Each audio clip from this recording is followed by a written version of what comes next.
We'll have principal members. We'll have family head. Then we'll now have the rest of us who are Mejokunda. You know. Now, in as much as a member of the family cannot sell the property without the consent of the family heads or the principal members, the principal members cannot also sell such property without the consent of the Mejokunda like us, like the common members of the family. If I am the head of your family, maybe let's take for instance that everybody, we are all from one family, and I'm the head of the family. I cannot say, because I'm the head of the family, I am selling this property now without the consent of you guys. You can challenge it in court. It doesn't have that right to sell it because it's not his personal property. So in as much as you as a member of the family needs the consent of the principal members and the head of the family and the principal members also needs your consent as a member of the family before selling that property. But then note that where cases usually arise is where you now have divided house, where Section A say they should sell, Sections B say they should not sell. Do you get it now? That is where you now go to court.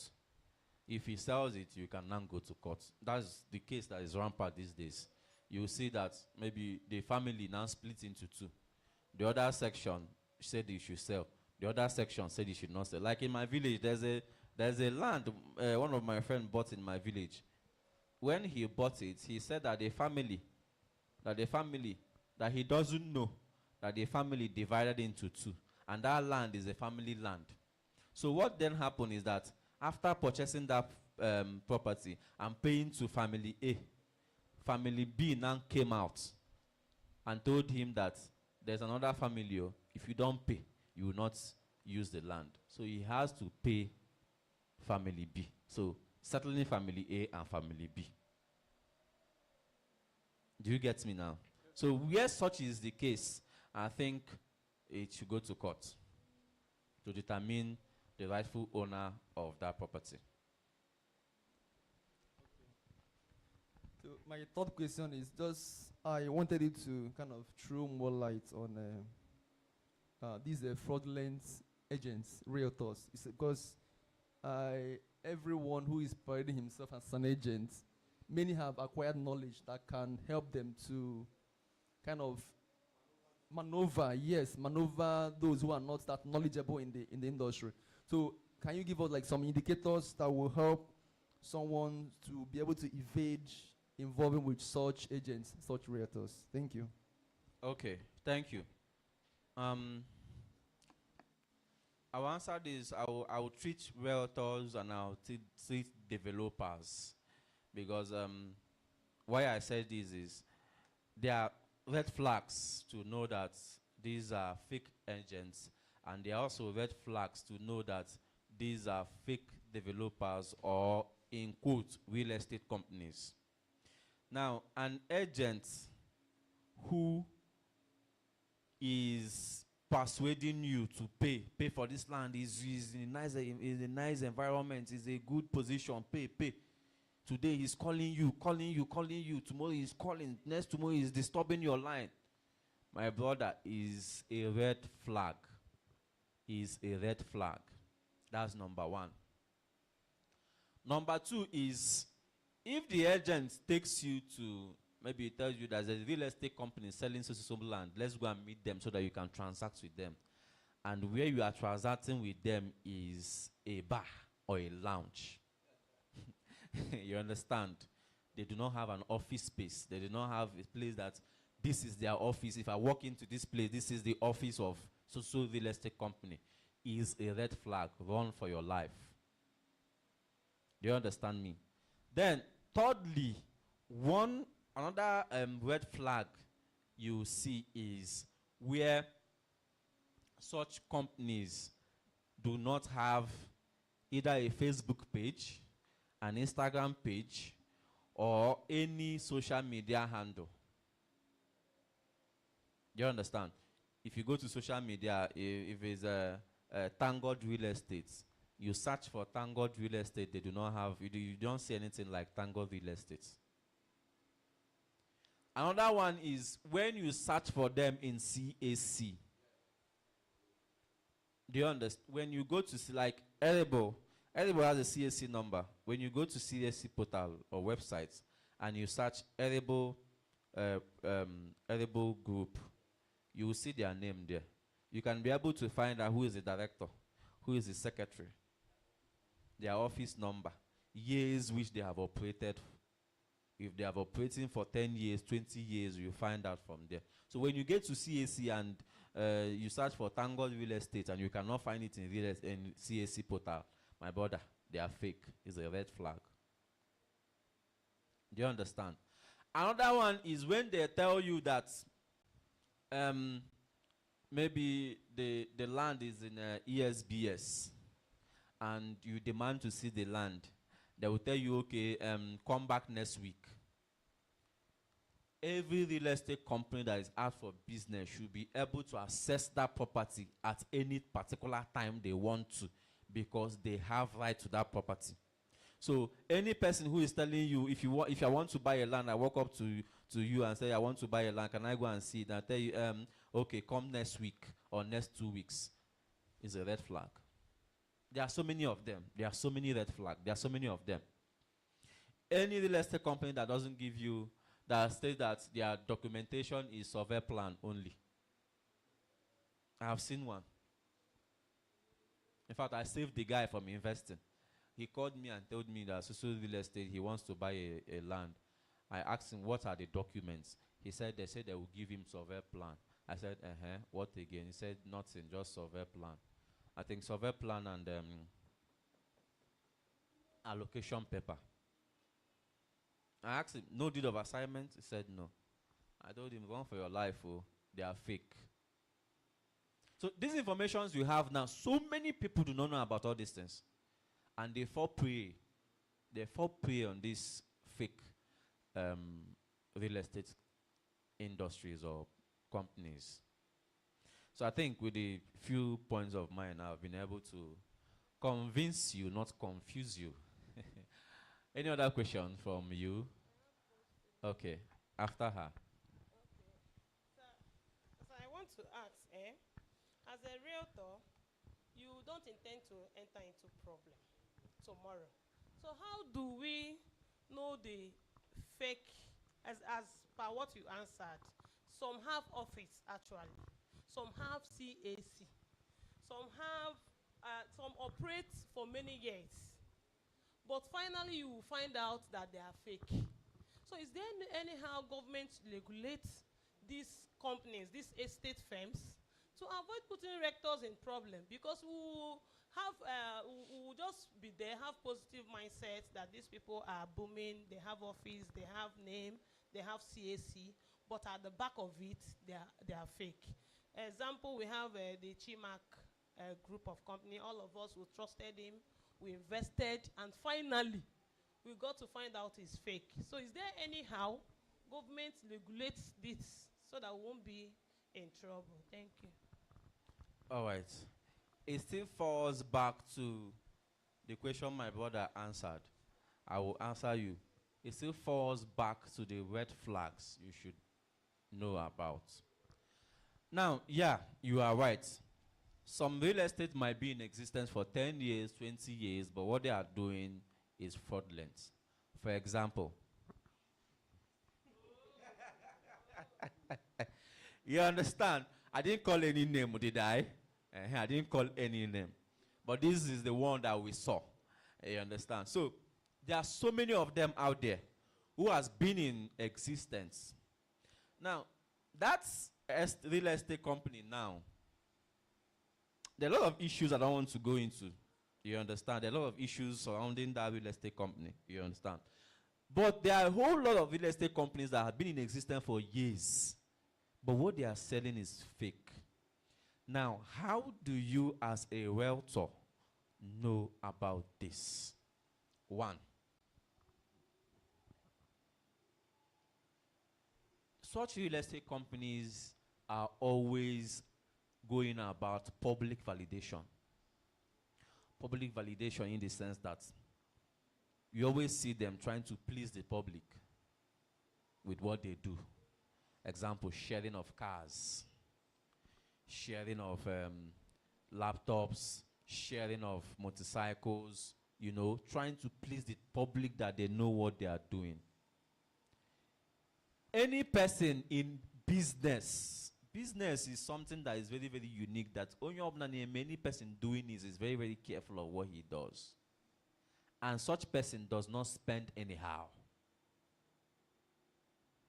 So any person spending all the time is giving out cars, giving out gifts, giving out cars. How much in they make? I don't know if you're understanding me. Any person always online posting that he did this one for this one, he went to hospital, paid for so many persons' hospital bills, watch that particular person. A subject matter is the guy you mentioned. When he was in Enugu, Enugu was booming with his color. King of this, you know, I don't want to mention name. King of this, king of that. When he's passing, you see convoy following him. He comes, he gives us money like he's plugging it in the tree. On the tree, I mean. You know, he's always online doing this, doing that. People believed in him. Everybody, you know, because of he's always pleasing the public. These are signs of watch these people, oh, watch these people, oh, watch these people. Oh. Any person in business does not spend anyhow. If you follow Otedola so well, if you follow Dangote so well, if you follow, what's the name of this UBA guy? Melu. They don't spend anyhow. What they do is that they impact in people's life. Melu has a foundation where he trains entrepreneurs, where he funds them to start their own business. Even if he gives cars, he doesn't come online to say, I gave this person car. Even his staffs, he gives them cars, but you don't see them online. They are always particular with impacting people close to them. Raising souls, building people. So this is one red flag you should find out. You get, again, is, like you said, there are so many of them who have been in the industry for years. But also, there are so many of them who is just 2 years in the industry, 3 years in the industry. But anybody who is in the real estate sector for more than 10 years, you should know that the person knows what he's doing. There's no real estate company that is in business more than 10 years that is doing fraud we have not heard about it. You will hear it from either Facebook or from the streets or from any social media handle. You must hear about it. So the years and length of experience and length of doing business actually matters. I don't know if that answers your question. Thank you. Any other question? In a case where someone enters the house that was subletted to him. In a case where someone enters a house that was subletted to him by a tenant, what procedures is the person supposed to take to protect himself from eviction? Okay, generally, if you are being subletted an apartment, you should know that it is wrong. It's a criminal activity. It is wrong. So you should know that what you are doing is wrong. So what you need to do is you need to handcuff yourself and go and meet the management. You understand? Meet the management and tell them that so person that you found out that so person subletted the apartment to you. So how do we do it the right way? Because if you don't do it and they find out that it is subletted, they might chase you out. You understand? Or even look for the person who subletted to you. You can actually claim that you don't know it's been subletted. that so person gave you a house, that he's the owner of the house and all of that. You get. So you can actually use that as a claim, but then it's a crime if you know about it. So what you just do is go to them, tell them that you found out recently that the person who gave you the house is not the owner of the house. How do we do this in a proper way? Then you now have to pay management fee and so the rest of them. Caution and all of that. An agent fee. You say? Yes, now those things you run away from, you have to pay them again. So that's just it. Easy, easy, easy. Okay. Thank you very much. God bless you. You have really opened our eyes. Yeah. And I want to ask, if I'm a yearly tenant and my rent expires and I've not been able to renew it for months, am I still a legal tenant or a tenant at will? Thank you, sir. Okay, to get your question right, if you are a yearly tenant, Yeah. and you've not been able to renew your rent After the rent expires, Yeah. if you are still a yearly tenant or tenant at will. Yeah. Okay. So that if landlord wants to evict me, let me know how to defend myself. Don't say that so that you want to evict your tenant. Okay, you are asking, your question is good, Sha. But like I said, don't use the information you are getting here against your tenant, so please. All right. Now, once there is an agreement, there's an agreement. Once you signed a tenancy agreement with your tenant as a yearly tenant, even though he did not pay his rent as at when due, he's still a yearly tenant and not a tenant at will. Unless the tenancy comes to an end. Unless you now say, okay, Mr. Man, let's end this tenancy. You're not forthcoming. Your payment is not forthcoming. Let's end this tenancy. You now end it on a mutual ground. Maybe you gave him 6 months notice to quit, and after that you gave him 7 months owner's intention to recover premises, and that elapsed, and he accepts. What? Okay, 7 days. Sorry, 7 days. So, and on that he accepts, okay, landlord, I'm no longer your tenant, I'm packing out. It is now agreeable that you guys have ended your contract with each other. You say? At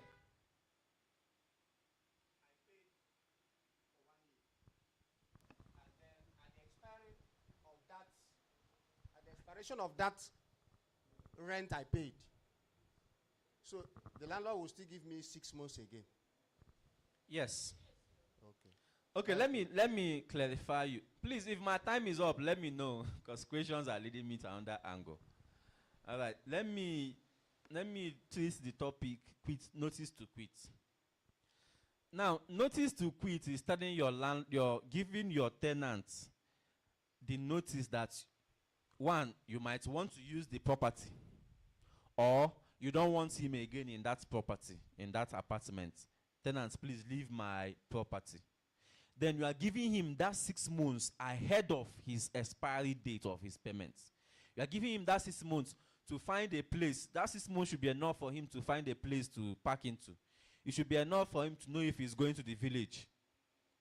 Do you understand? Now, giving notice can come within 6 months of his expiry date, or it can also come when his tenancy has expired. Example, if you are a tenant and you usually pay your rent on the 1st of January every year, you as a tenant now, for example, you paid your rent in January 2025. So it's expected that your rent will expire in December 2025 or January 2026, as the case may be. Me now, as your tenant, if I want to give you notice to quit, I should give you notice before your tenancy expires, 6 months before your tenancy expires. So, for instance, you are paying rent in January 1st of every year, and I'm your landlord. I want to evict you or give you notice to quit. January, February, March, April, May, June. We'll have 12 months. So I will give you notice to quit on June. So from June to December should be how many months? So that is 6 months notice to quit.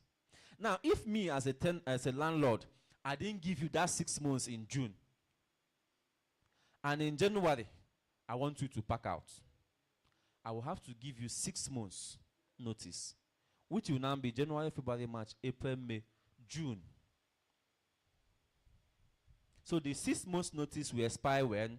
June 2026.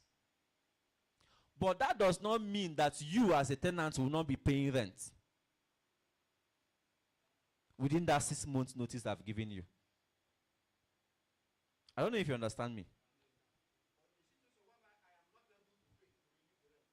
Okay, in a situation where you are not able to pay or renew the rent, that is when you give him the 6 months notice to quit.